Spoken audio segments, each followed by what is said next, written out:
उधर मुख्यमंत्री नायब सिंह सैनी ने विपक्ष पर जमकर कटाक्ष किया। सीएम सैनी ने कहा कि विपक्ष ने सत्ता में रहते हुए केवल अपने स्वार्थ का काम किया।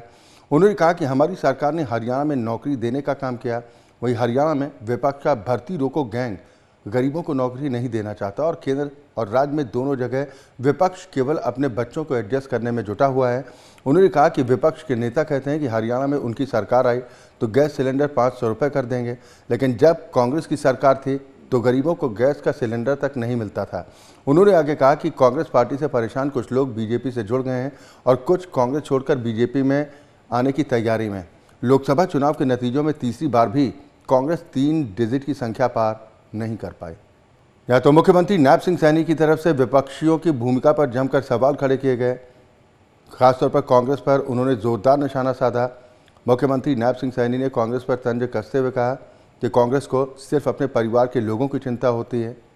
हरियाणा की मौजूदा सरकार को बगैर पर्ची खर्ची की सरकार बताते हुए उन्होंने कहा कि निष्पक्ष तरीके से हरियाणा में युवाओं को नौकरी के अवसर उपलब्ध करवाए जाते हैं, जबकि कांग्रेस पार्टी में भाई भतीजावाद, परिवारवाद को बढ़ावा दिया जाता है। उन्होंने सवाल उठाया कि जिस वक्त कांग्रेस की प्रदेश में सरकार थी उस वक्त उनका ध्यान सिर्फ लूट खसोट में लगा रहता था। प्रदेश की जनता के हित में कांग्रेस की सरकार में कोई काम नहीं होते थे, सिर्फ भाई भतीजावाद होता था और भ्रष्टाचार जमकर किया जाता था।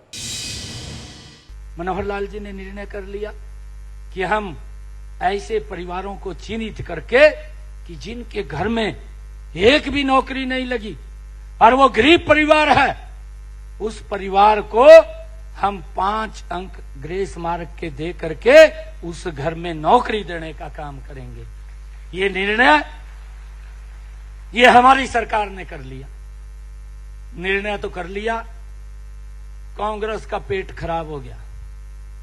कांग्रेस का पेट और भूपेंद्र हुड्डा का पेट खराब हो गया। कहने लगे कि ये गरीब को क्यों 5 नंबर दे रहे हैं, क्यों उसके बच्चे लग रहे हैं।